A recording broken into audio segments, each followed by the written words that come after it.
Lo tenemos, Efesios 6, versículo 10 al 13.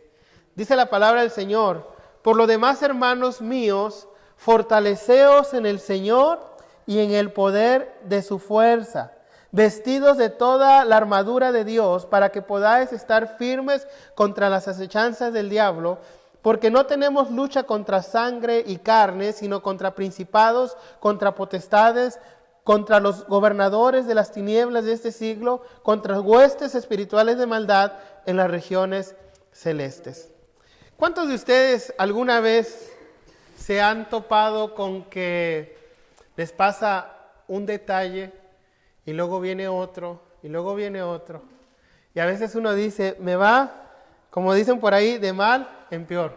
Nuestra pareja o nuestro familiar o nuestro amigo o nuestro vecino dice algo y decimos, es que por tu culpa me está pasando todo esto. Y a veces queremos echarle la culpa a alguien que vemos, alguien que podamos mirar físicamente y decir, es que tú eres el culpable. O a veces uno está hablando y de repente le ves una cara así medio rara al que te está escuchando y dice como que me quiere hacer algo. Pero la Biblia dice que como cristianos siempre estamos en medio de una lucha. Pero nosotros también como cristianos debemos saber identificar contra quién estamos luchando. A veces pensamos que es nuestro vecino, a veces pensamos que es nuestro esposo o nuestra esposa, o a veces pensamos que es algún familiar y decimos, mira lo que está haciendo esta persona, mira lo que me está haciendo, y me hace una y me hace otra, mira lo que está pasando en mi vida. La palabra dice que nuestra lucha no es contra carne ni sangre, o sea, que nuestra lucha no es contra las personas, sino contra aquello que influencia a esas personas para hacernos algo. Y entonces Pablo le escribe a la congregación de Éfeso y les dice que ellos deben de mantenerse siempre a la expectativa de lo que el enemigo también quiere hacer. Por eso él dice, no ignorando la lucha que tenemos nosotros contra poderes espirituales, teniendo en cuenta que contra tales enemigos no valen pelear con armas humanas, sabiendo que las armas de nuestra milicia, dice también Pablo, no son carnales, sino son poderosas en Dios para destrucción de fortalezas. El único que puede darnos las armas que nosotros necesitamos para poder vencer, para poder salir victoriosos y, como dice la palabra, para mantenernos firmes en medio de la lucha espiritual que estamos viviendo, es el Señor Jesucristo. El apóstol Pablo, al final de su carrera, dice, he peleado la buena batalla. He guardado la fe.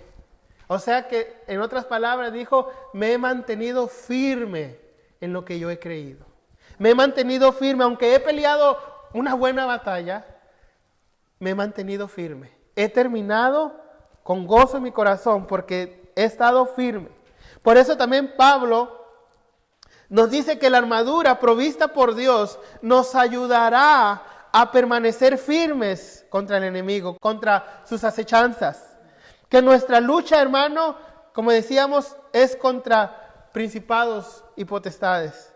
El enemigo de nuestras almas lucha para evitar que el creyente camine rectamente con Dios. El enemigo de nuestras almas está tratando de evitar que nosotros maduremos, que lleguemos a la estatura del varón perfecto. El enemigo de nuestras almas, hermano, intenta distraernos. ¿Cómo nos distrae el enemigo? Usted lo sabe muy bien. Con la pereza, con las ofensas, con la avaricia, con la lascivia, con problemas en casa, con el egoísmo a diferentes niveles. El enemigo trata de distraernos porque lo que él quiere es que nosotros quitemos nuestra vista del autor y consumador de nuestra fe y la pongamos en nuestros problemas y la pongamos en nuestras dificultades, sabiendo que el que nos ayuda en esta lucha se llama Jesucristo. El enemigo de nuestras almas, hermano, intentará destruir la iglesia. Intentará meter falsas enseñanzas. Intentará que como hijos de Dios lleguemos incluso a blasfemar de Cristo. Intentará, hermano, que nosotros le demos la espalda a Dios en determinado momento. Pero recuerde, no es la persona, son el enemigo que está metiendo cizaña en medio de nosotros. Es el enemigo que está hablando a nuestros oídos. Es el enemigo que anda alrededor. Dice la palabra en 1 de Pedro 5 que el enemigo de nuestras almas, el adversario, anda como león rugiente buscando a quien devorar. Y usted sabe a quién devoran los leones, ¿verdad? ¿Al más fuerte de la manada? Sino al más débil. Y el más débil a veces es el que se va quedando atrás.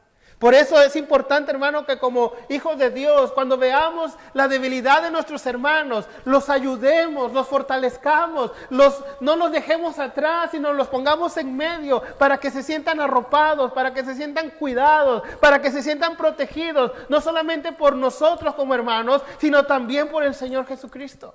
Es importante, hermano, que cuando nosotros veamos que alguno de nosotros está retrocediendo, agarrarlo y meterlo en medio, ahí donde está el calor, ahí donde está el fuego del Señor, ahí donde está ese calor de hermandad que tenemos como hermano, y no dejarlo.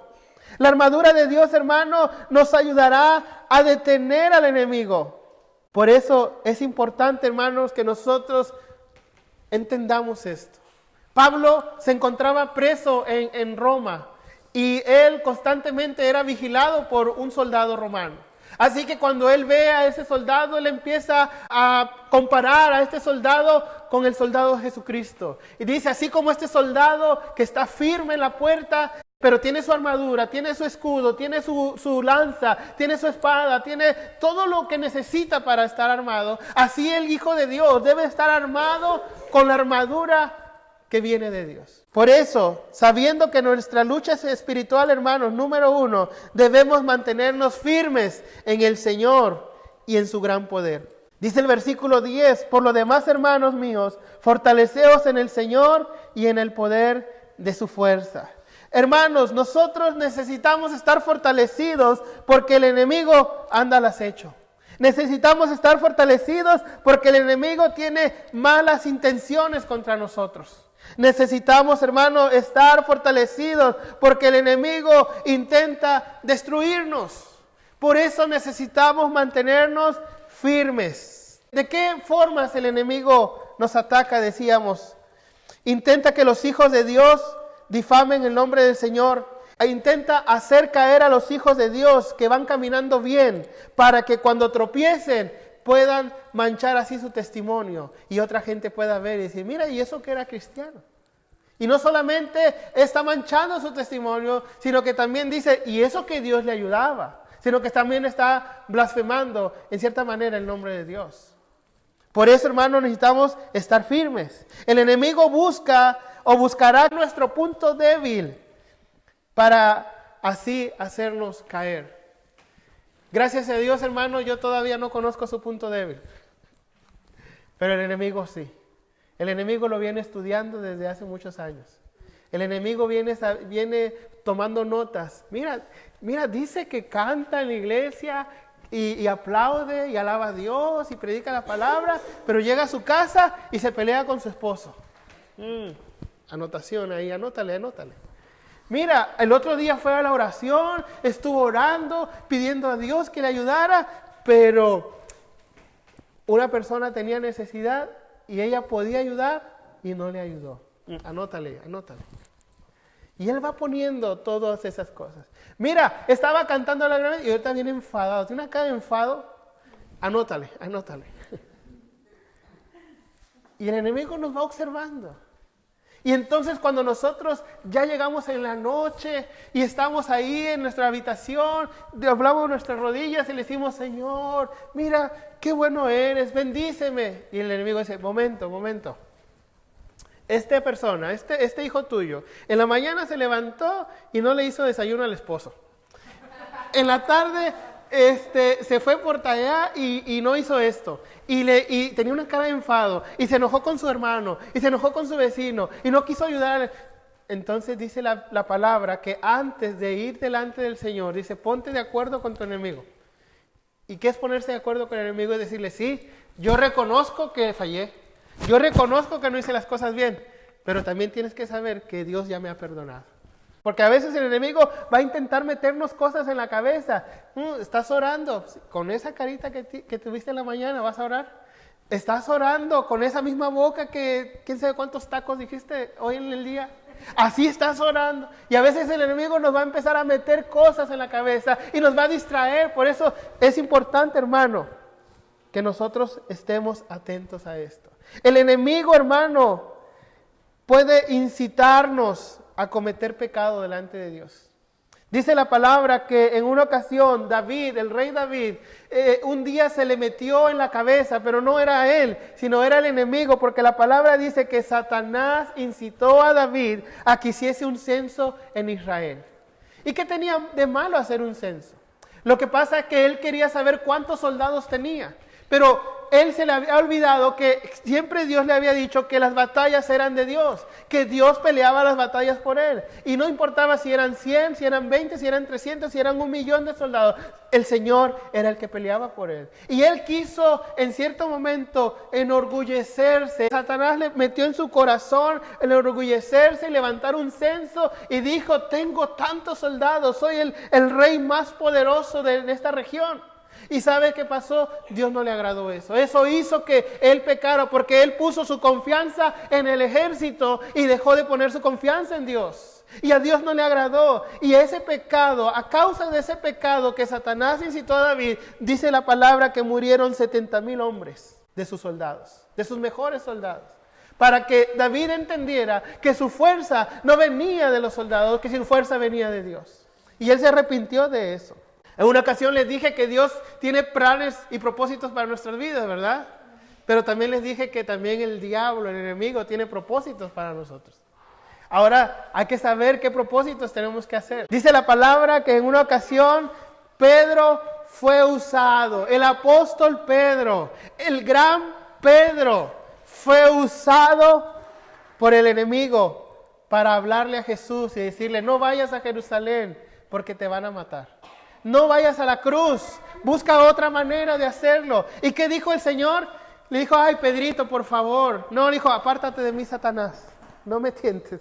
Fíjese, Pedro fue usado por Satanás, fue usado por el enemigo y le dice: Señor, por favor, que no te acontezca esto, no vayas a Jerusalén, vas a morir, te van a crucificar, no vayas. Y el Señor identificó que su lucha en ese momento no era con carne ni sangre, no era con Pedro, por eso no le habló a Pedro, le dijo: apártate de mí, Satanás, porque eso que tú estás poniéndole en Pedro no se va a realizar, porque el propósito de la eternidad ha sido que yo venga y dé mi vida por mis hijos. También el Señor Jesucristo, el mismo Señor Jesucristo fue tentado en el desierto.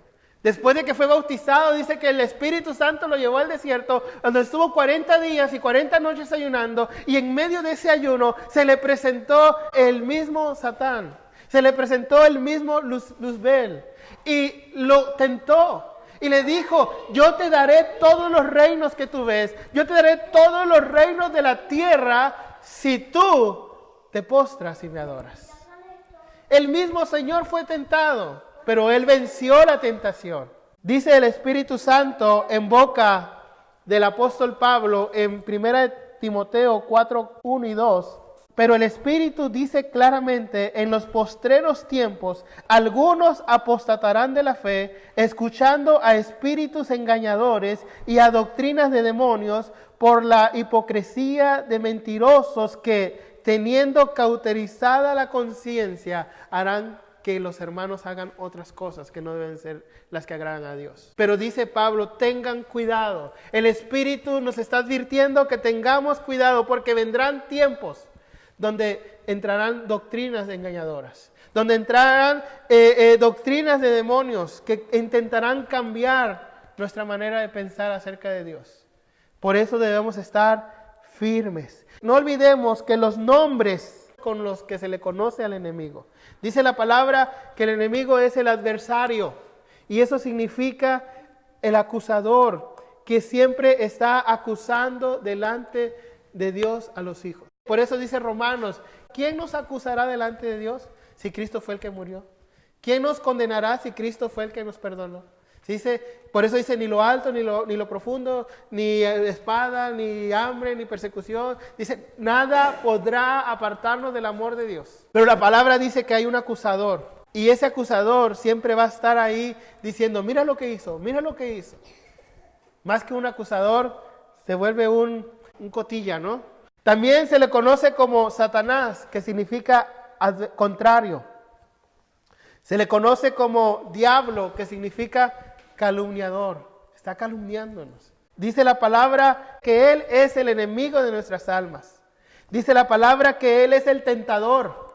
Nos tienta, nos pone tentaciones.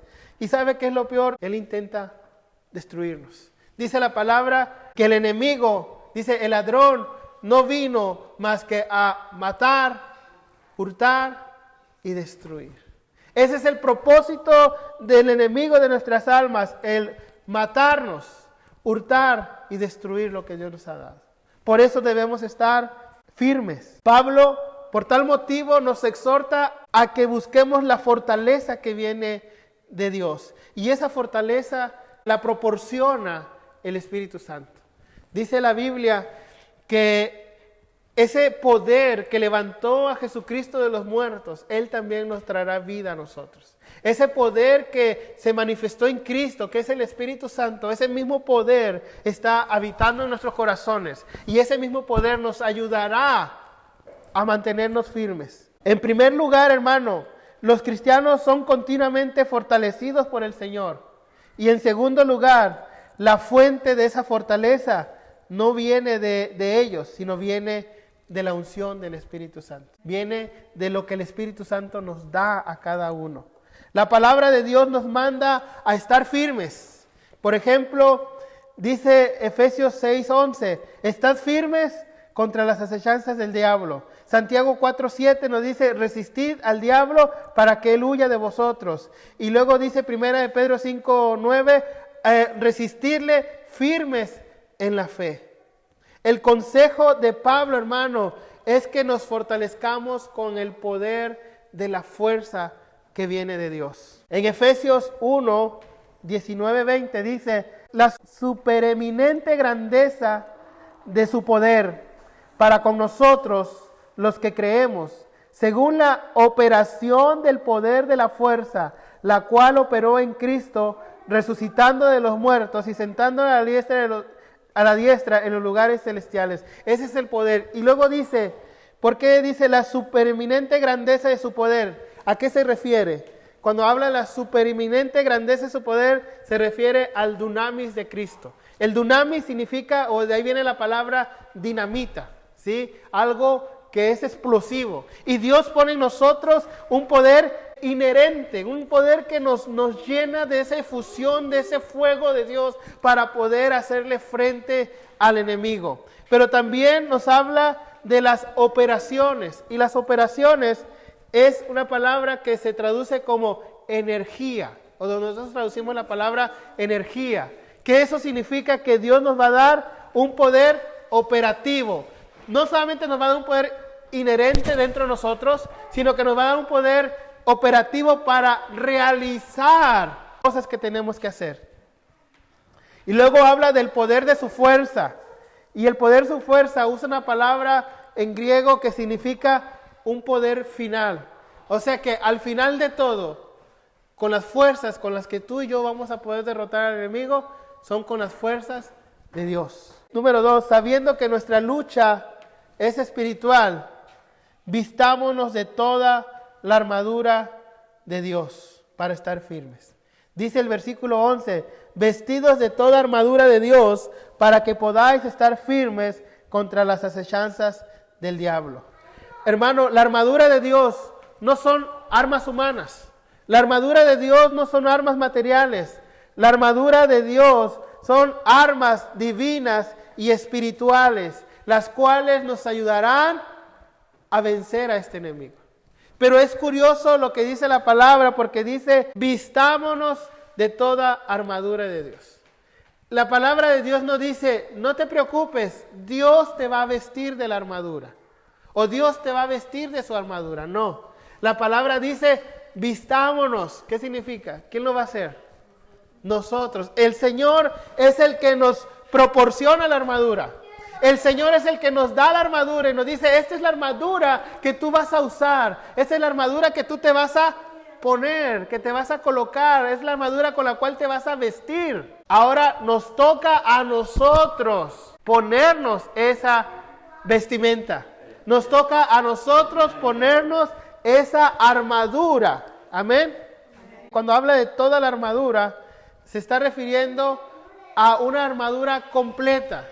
No una cierta arma. En algunos soldados de repente necesitaban algún armamento para ayudar o para combatir y tomaban un escudo si necesitaban un escudo, o tomaban una espada corta si necesitaban una espada corta, pero el apóstol dice que nosotros debemos ponernos toda la armadura. La armadura de Dios, hermanos, nos ayuda de dos maneras, para defendernos y para atacar. Pero en sí, la armadura que Dios nos da es una armadura para defendernos más que para atacar. Por ejemplo, las armas defensivas que tiene esta armadura es el cinturón de la verdad. Si tú tienes el cinturón de la verdad puesto, podrás discernir la mentira que viene del enemigo. Cuando tú estás lleno de esta palabra de Dios, cuando tú la palabra de Dios la has absorbido, la has estudiado, la has escudriñado, la has hecho tuya, tú puedes discernir las mentiras que vienen del diablo, porque está puesto en ti el cinturón de la verdad. Y luego habla de la coraza de la justicia, la que va en el pecho. Y luego dice el calzado del apresto del evangelio, las sandalias, tenemos que ponernos para correr y llevar este mensaje a tantas personas que lo necesitan. Y luego habla del escudo de la fe para poder detener los dardos del enemigo. Habla del yelmo de la salvación que va en la cabeza, ¿sí? Para que el enemigo no meta cosas en nuestra mente, métete el yelmo de salvación. Para que el enemigo no te quite esa salvación diciendo, ¿seguro que eres salvo? ¿Seguro que creíste en Dios? ¿Seguro que...? Por eso es importante el yelmo de la salvación. Porque el enemigo, ¿dónde te va a atacar? ¿Te ataca en las piernas? ¿Te ataca en los brazos? ¿Dónde te ataca? En la mente. Entonces tú tienes que tener ese casco para evitar los ataques del enemigo. Y el arma ofensiva, o para poder atacar, dice la palabra que es la espada del Espíritu. Y es la palabra. Pero no es para atacar a las personas, sino es para... ¿Con qué Jesucristo se defendió cuando el enemigo lo atacó? Dile a esa piedra que se convierta en pan.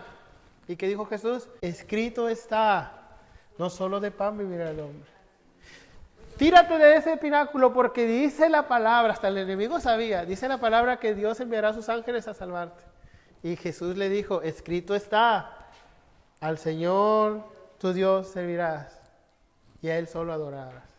Pero haz esto, y el Señor le decía, escrito está. Entonces cuando vengan los ataques del enemigo, ¿con qué podemos nosotros defendernos y atacarlo también a Él? Con la palabra. Oye, pero es que tú ¿para qué vas a esa iglesia si tú ni eres cristiano? Escrito está que Él me ha dado salvación y Él me ha dado vida eterna. El Señor ha cambiado mi vida, ha puesto mi tristeza, la ha cambiado por alegría, me ha sacado de las tinieblas y me ha puesto en su luz admirable. Es más, la palabra dice que tú deberías saber qué número de calzado tengo. ¿Sí sabía usted que el enemigo debe saber qué número de calzado tiene? Lo dice la Biblia. El enemigo está bajo nuestros pies.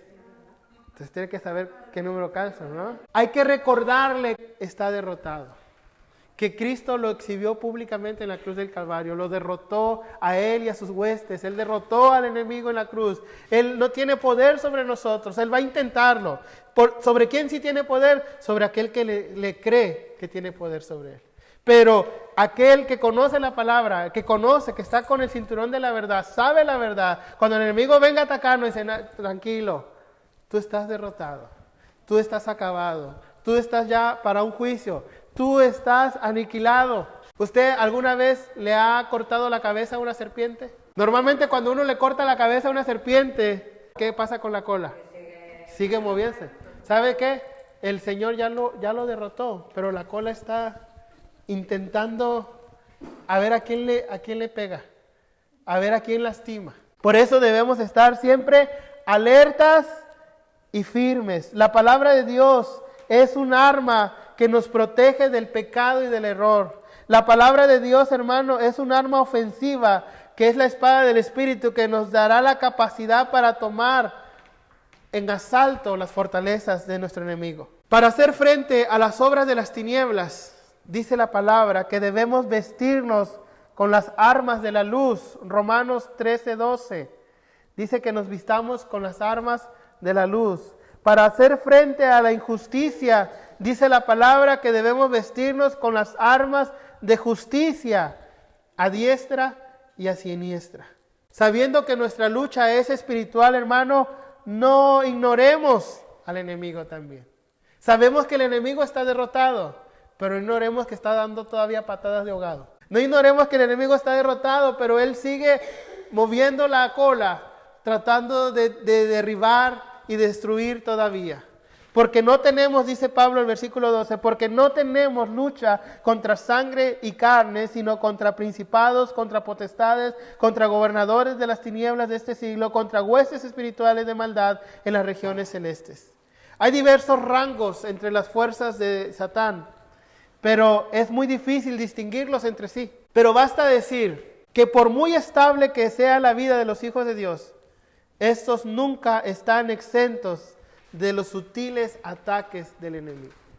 El enemigo es sutil. Hermano, no espere, yo se lo digo con todo corazón, no espere ver que un día alguien se esté sentado y se pegue en el techo y diga, oh, un demonio. No, eso no va a pasar. No espere que alguien le empiece a dar vuelta a la cabeza y decir cosas. Porque a veces tenemos esa idea de un poseído, ¿no? Hasta vemos esas películas, ¿no? No espere eso. El enemigo es sutil. ¿Y sabe qué significa ser sutil? Es astuto. El enemigo no va a decir, vamos a hacer un espectáculo aquí para que la gente se asuste y salgan todos corriendo y no vuelvan a la iglesia. El enemigo, les dije que tenía sus notas, ¿verdad? Ahí le va anotando, ahí le va anotando. Y el enemigo empieza siendo sutil. Y tenemos que tener cuidado con eso. Pablo les llama huestes espirituales y usa la palabra de maldad. Hay huestes espirituales que hacen bien, que son los ángeles de Dios. Pero hay huestes espirituales de maldad que se oponen y deshacen los planes de Dios para sus hijos. Daniel estaba orando y Dios le dio la respuesta, ¿hasta cuándo? El mismo día que Daniel oró, ese mismo día se envió la respuesta. Pero estas huestes espirituales no querían que la recibiera. 21 días después recibió esta respuesta. Y la recibió porque esa respuesta iba a ser de bendición para su vida. Usted a veces está orando y dice, Señor, pero ¿por qué no me respondes? Señor, pero ¿por qué si yo estoy orando, si yo hago esto, si yo hago otro y no respondes y siento que ya me explota todo? Tranquilo. Hay una bendición que viene de parte de Dios, pero el enemigo no quiere que la recibas. Hay algo que Dios quiere darte, pero el enemigo no quiere. Y estas huestes espirituales de maldad están tratando de oponerse y de deshacer los planes de Dios que hay para nosotros. Son huestes tenebrosas que viven en la oscuridad y representan las tinieblas. Son huestes que no tienen nada que ver con la luz ni con la verdad. Son huestes de maldad, hermanos, perversas, de mentalidad torcida, que disfrutan de todo aquello que se opone a Dios. Y en ocasiones van a intentar influir. Nunca a un hijo de Dios, a un cristiano, nunca puede ser poseído por un enemigo de estos. Porque el Espíritu Santo vive en nosotros. Nunca. Pero sí puede influir alrededor nuestro. Y en ocasiones es tan sutil que un día, el domingo, tú te vas a despertar y vas a ver así como que hace mucho friecito en la mañana y que tú estás muy calientito ahí en la cama y de repente tu esposo te llega con un chocolate y unos churros y te dice, quédate, no vayas a la iglesia, quédate conmigo, vamos a ver una película. Y tú dices, Señor, no digas Señor, dile apártate de mí. Después de los churros me pongo un baño y me voy. El enemigo de repente va a haber un momento en que es el culto de oración y va a decir, pero ¿para qué vas a caminar hasta allá? Si tan lejos que está la iglesia y tu coche no sirve. y hace frío. Y el niño, ¿con quién lo vas a dejar? ¿A poco no le pone eso en la mente? ¿Ve que es sutil? Y dice, pues al niño me lo llevo. Lo echo en el cochecito, ¿verdad? Y me lo llevo. Aunque tenga 15 años, pues me lo llevo. Pero el enemigo es sutil, hermano. Lo que le quiero decir es que el enemigo va a ser sutil. Nos va a poner pereza. Estás activa, toda la mañana activa y llega la hora del culto y dices, me ha entrado una fatiga. Uf, qué pesada, qué pesada. Una fatiga que no puedo con ella. Pero nada más se acaba el culto y dices, bueno, ya debe haber acabado el hermano de predicar. Tengo una energía, vamos a tomarnos un cafelito. Y te vas a tomar un cafelito así. Y la fatiga y el cansancio. ¿Verdad que el enemigo es sutil? Pero también, hermano, tenemos que saber quiénes son. ¿Quiénes son estas huestes de maldad? Según la palabra, eran ángeles creados por Dios y fueron hechos para vivir en la presencia de Dios y bendecir la causa de Dios y responder a los dictámenes de Dios. Pero estos ángeles un día cayeron de la presencia de Dios porque fueron desobedientes. Estos ángeles se rebelaron, se reagruparon y se fueron tras una cabeza que se llamaba Luzbel, que significa luz bella, que es Satanás. Dice la Biblia que el mismo diablo se viste de ángel de luz. Tiene esa capacidad de vestirse de ángel de luz. Y tú dices, mira, pero qué bonito se ve. Eso dijo Eva cuando vio el fruto. Mira qué bonito fruto. Pero dijo Dios, de ese no vas a comer. Pero es que es tan jugoso, tan agradable, tan apetitoso. Y sabe tan bien, porque ya lo probé, que se lo voy a dar a mi esposo. Pero dice que estos ángeles se rebelaron contra Dios y siguieron a Satanás. Por ese motivo, el Señor los arrojó del cielo. Y algunos, no todos, fueron encarcelados. Dice, segunda de Pedro 2:4, dice, Dios no perdonó a los ángeles que pecaron, sino que los mandó al infierno. Y ahí están encadenados en la oscuridad hasta que llegue el día que Dios los juzgará todo. Pero no todos fueron encarcelados. Hay otros que todavía están sueltos. ¿Cuál es la estrategia? Decíamos un poquito. Engañar, acusar a los hijos de Dios, intentó tentar al Señor en el desierto. Otra manera es usó a Pedro, decíamos, para que Cristo no fuese a la cruz. Zarandear. El enemigo también va a intentar zarandearnos. Miren lo que dice Lucas 31:32, cuando dice que el enemigo zarandeó a Pedro. Dice, dijo también el Señor, Simón, Simón, he aquí, Satanás os ha pedido para zarandearlos como a trigo, pero yo he rogado por ti, que tu fe no te falte. ¿Qué es lo que quiero decir esto, hermano? Que sin el permiso de Dios, el diablo no nos puede tocar. Pero aún con el permiso de Dios, Dios está siempre a nuestro lado ayudándonos, peleando por nosotros. Porque le dice a Pedro, me pidieron zarandearte. ¿Y sabes qué? Le dije que sí. Yo creo que Pedro habrá dicho, Padre mío, ¿por qué haces eso, Señor? Pero no te preocupes, porque yo he rogado por ti para que tu fe no te falte. Y cuando terminen de zarandearte, te levantes y vayas y confirmes a tus hermanos. Y les diga, ánimo, yo pude, ustedes también. ¿Cuántos de aquí se sienten zarandeados? ¿Sabe qué significa eso? Que el Señor está pidiendo para que nuestra fe no falte. Dios está orando, está rogándole al Padre para que nuestra fe no falte. Por eso la Biblia nos sugiere que aunque hay un ejército de criaturas demoníacas e infernales tratando de destruirnos, nosotros debemos mantenernos firmes. Dice la Biblia que hay principados, potestades, gobernadores de las tinieblas, huestes de maldad. Pero todos estos, hermanos, han sido derrotados y han sido destruidos por nuestro Señor. Aunque la lucha, la batalla y la guerra son de Dios, porque dice la palabra que Él pelea por nosotros, a nosotros nos ha llamado a permanecer firmes.